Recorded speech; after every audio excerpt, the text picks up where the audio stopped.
Before we start, tell me what you guys have in mind about today, what you think's going to happen today. I'm certainly hoping there's a little resolution with getting my kids back. What are you willing to do to make that happen, I guess, is my question.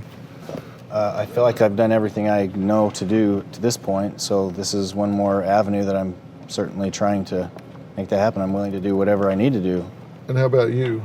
I would like my children to have a relationship with him, and I would like him to stop bullying me over text.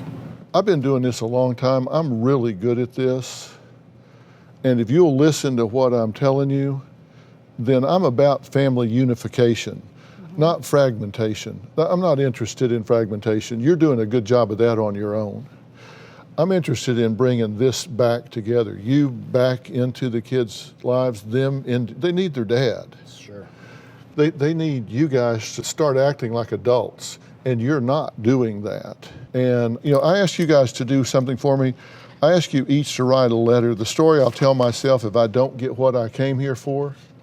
I ask you for, I said at least a page, no more than 2. I didn't even get a page out of you. I got maybe a third of a page. Out of you, I got 2 pages of blaming her, the kids, and me if you don't get what you came here for. And I've been in this a long time, so I know where this is headed if something doesn't change. And before we start, I want you to just take a minute to go sit down and decide what you're going to do different today. I want you to take a quick look at what you've each said about each other so far, right here, or play it on this minute. I don't care which one is first, just play them both right here.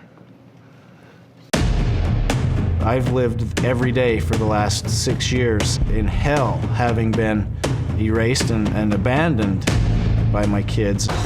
I've watched Libby teach these kids that I'm abusive, controlling, angry, all kinds of things, but there's no evidence of that. She's called me mean and angry to jerk and an ass in front of the kids because of Libby's poisonous alienation. It's no wonder these kids don't like me. This is a 5-page summary of all of the evidence that I compiled to the custody evaluator, outlining the pattern of her ignoring my request to be with the kids.